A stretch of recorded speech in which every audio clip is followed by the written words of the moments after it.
Tujuan hipotesis. Tujuan uji hipotesis statistik yaitu untuk mengetahui apakah data dari sampel yang ada sudah cukup kuat untuk menggambarkan populasinya atau apakah bisa dilakukan generalisasi tentang populasi berdasarkan hasil sampel. Selanjutnya adalah tahapan melakukan uji hipotesis. Yang pertama, menentukan H0 dan H1 yang pada prinsipnya adalah menguji karakteristik populasi berdasarkan informasi yang diterima dari suatu sampel. Yang kedua, menentukan tingkat signifikansi. Yang ketiga, menentukan apakah akan dilakukan uji satu sisi atau dua sisi. Yang keempat, menentukan statistik uji dan statistik tabel. Yang kelima, menentukan kriteria uji. Dan yang terakhir yaitu mengambil kesimpulan berdasarkan hasil kriteria uji.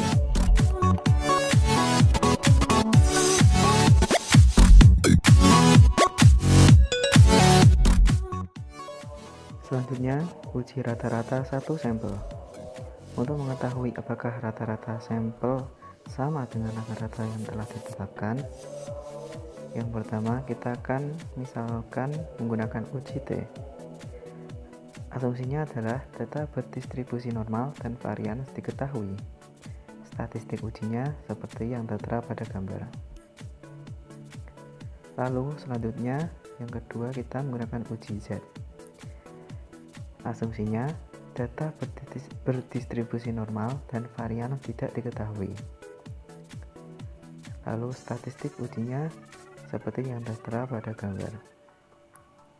Dan kriterianya yaitu jika min tabel kurang dari sama dengan T, hitung kurang dari sama dengan T tabel, maka H0 diterima.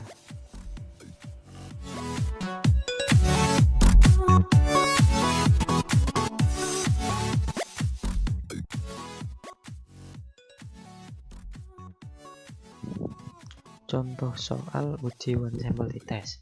Dilakukan penelitian untuk menguji apakah rata-rata hasil belajar siswa kelas 8 di SMP A sama dengan 75 dengan data sebagai berikut.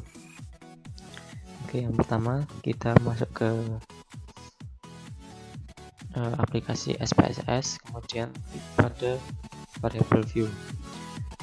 Kita isikan nama variabel, nama itu nilai, tipe numerik, kemudian kita ubah desimal menjadi 0.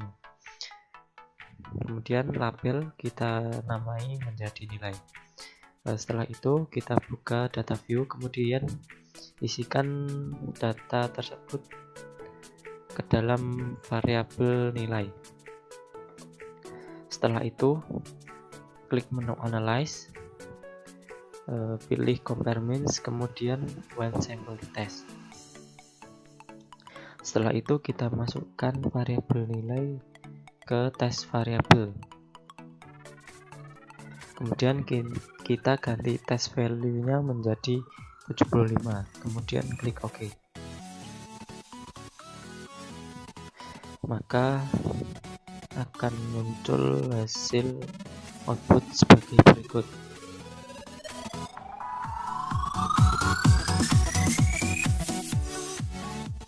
Pada output uji satu sampel dengan menggunakan aplikasi SPSS, ini digunakan untuk mengetahui apakah nilai rata-rata hasil belajar siswa kelas 7 di SMP A sama dengan 75.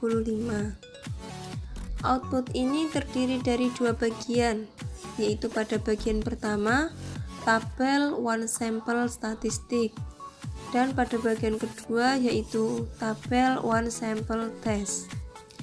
Bagian pertama, one sample statistik, ini menunjukkan nilai statistik deskriptif, yaitu jumlahan sampel yang digunakan sebesar 20 sampel. Diperoleh rata-rata dari seluruh sampel sebesar 76,25 dengan standar deviasi sebesar 15,379 dan standar error mean-nya 3,439. Pada bagian kedua, one sample test ini merupakan uji yang sebenarnya dengan rumusan hipotesis H0 yang artinya nilai rata-rata hasil belajar siswa kelas 7 di SMPA sama dengan 75. Sedangkan H1 artinya nilai rata-rata hasil belajar siswa kelas 7 di SMPA tidak sama dengan 75. Selanjutnya kita akan menguji hipotesis. Hipotesis ini memiliki syarat jika sig2 Taylor lebih dari 0,05 maka H0 diterima, sedangkan jika sig2 Taylor kurang dari 0,05 maka H0 ditolak. Berdasarkan uji hipotesis tersebut dapat disimpulkan bahwa nilai sig2 Taylor sebesar 0,720.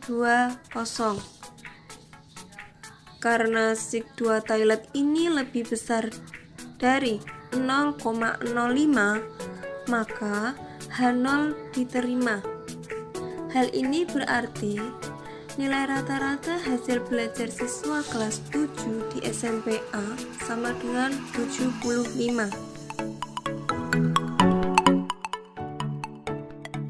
Selanjutnya ada uji rata-rata 2 sampel. Digunakan untuk mengetahui apakah rata-rata sampel ke-1 sama dengan rata-rata sampel kedua atau membandingkan kondisi sampel ke-1 dengan sampel kedua. Yang pertama ada related sample. Digunakan untuk mengetahui adanya pengaruh perlakuan dari sampel sebelum adanya perlakuan dengan sampel setelah adanya perlakuan. Sedangkan statistik parametris yang digunakan untuk menguji hipotesis komparatif jika datanya interval atau rasio adalah t-test dengan rumus seperti berikut.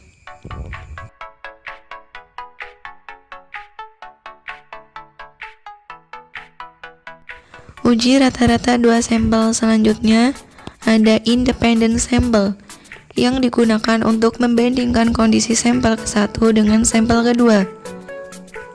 Yang pertama ada spirited variance dengan rumus mencari T sebagai berikut. Yang kedua ada pooled variance dengan rumus mencari T sebagai berikut. H0 diterima jika min T tabel kurang dari sama dengan T hitung kurang dari sama dengan T tabel. Saya akan menjelaskan G2 sampel, yaitu sampel saling berpasangan. Dengan contoh soal berikut, akan diteliti mengenai perbedaan penjualan sepeda motor merek A di sebuah kabupaten sebelum dan sesudah kenaikan harga BBM dengan data yang diperoleh sebagai berikut. Oke, yang pertama langsung saja kita masuk ke aplikasi SPSS. Pada kolom 6 kita ketikkan yang pertama sebelum, yang kedua sesudah. Kita buat desimalnya menjadi 0 karena bukan dalam bentuk pecahan. Selanjutnya kita ke data view, kita masukkan data-data ke dalam tabel. Setelah masukkan ke dalam tabel, kemudian klik menu analyze, compare means, kemudian paired sample t-test.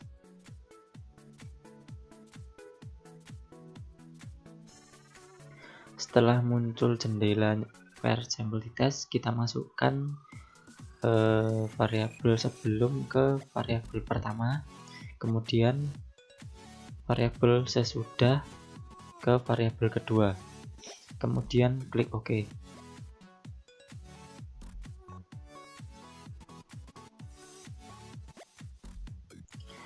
Kemudian akan muncul output sebagai berikut.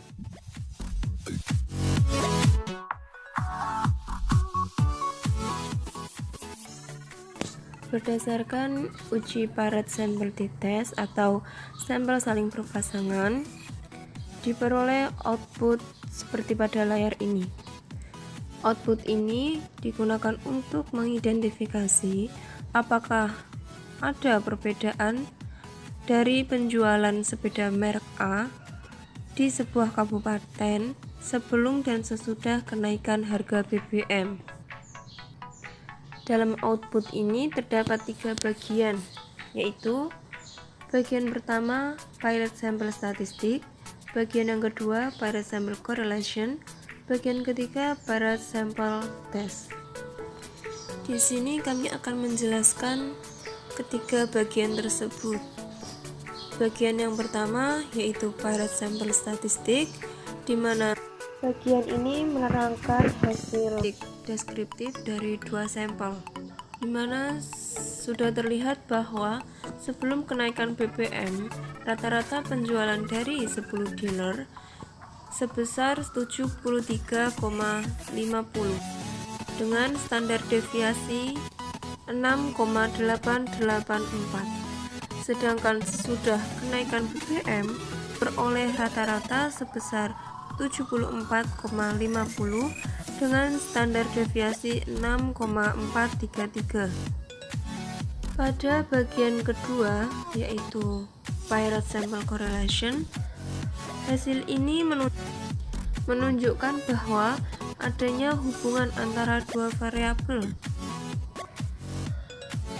yaitu korelasinya sebesar 0,975 dengan signifikan 0,000.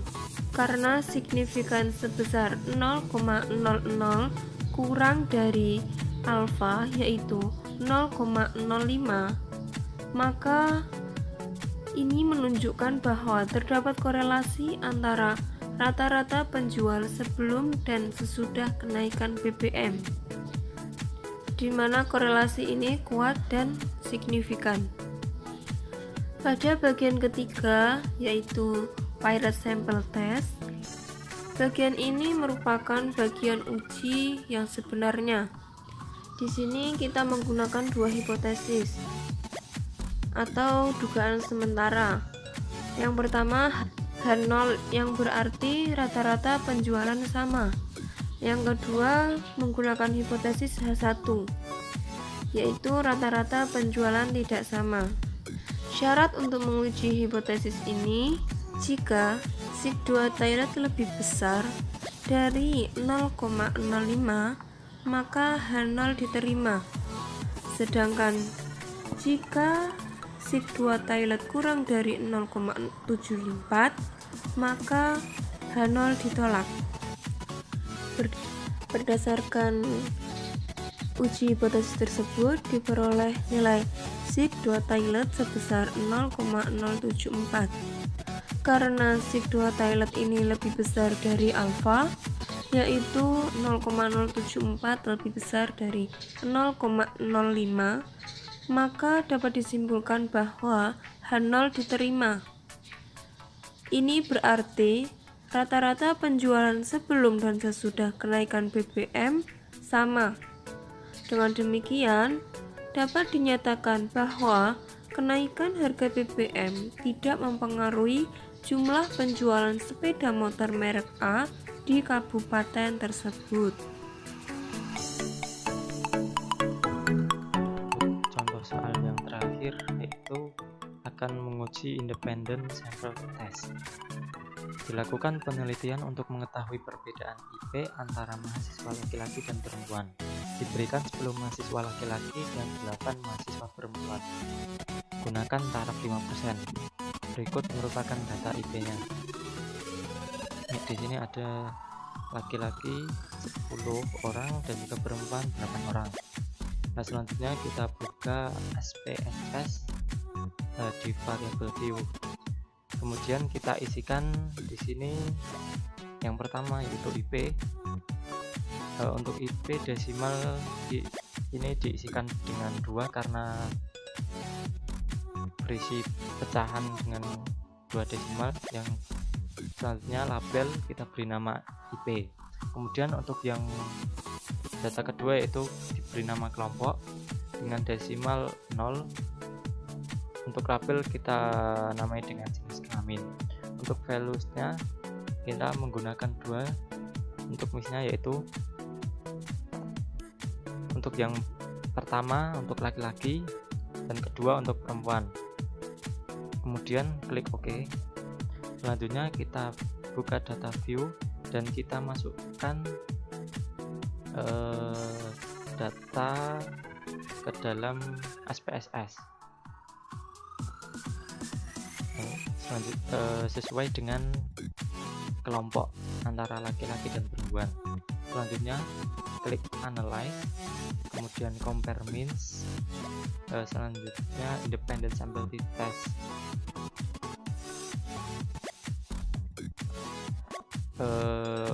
Untuk tes variabel kita isi dengan P, dan untuk grouping variabel diisi dengan jenis kelamin kelompok.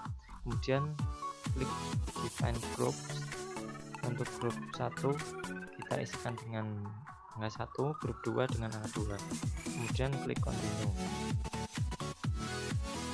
Kemudian klik OK, maka akan muncul output seperti berikut.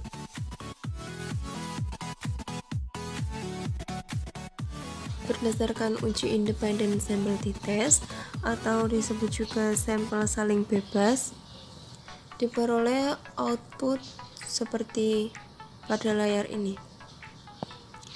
Output ini digunakan untuk mengetahui perbedaan indeks prestasi antara mahasiswa laki-laki dan perempuan yang menggunakan taraf signifikan sebesar 5%. Output ini memiliki dua bagian, yaitu yang pertama bagian grup statistik, yang kedua bagian independent sample test. Pada bagian pertama ini, yaitu grup statistik, menyajikan deskripsi variabel yang akan dianalisis. Diperoleh rata-rata IP mahasiswa laki-laki sebesar 2,78 dengan standar deviasi 0,32527. Sedangkan rata-rata IP perempuan sebesar 2,69 dengan standar deviasi sebesar 0,36359. Pada bagian kedua, yaitu independent sample test, di mana bagian ini merupakan yang sebenarnya. Hipotesis yang kami gunakan ada dua, yaitu H0 dan H1. H0 di sini sama dengan rata-rata indeks prestasi antara mahasiswa laki-laki dan perempuan sama. Sedangkan H1 sama dengan rata-rata indeks prestasi antara mahasiswa laki-laki dan perempuan tidak sama. Syarat untuk uji hipotesis: jika sig 2 Taillet lebih besar dari 0,05, maka H0 diterima. Sedangkan jika sig 2 Taillet kurang dari 0,05, maka H0 ditolak. Dari uji hipotesis tersebut terlihat bahwa sig 2 Taillet sebesar 0,587. Karena sig 2 Taillet lebih besar dari alfa, yaitu sebesar 0,05, maka H0 diterima, yang berarti rata-rata indeks prestasi antara mahasiswa laki-laki dan mahasiswa perempuan sama.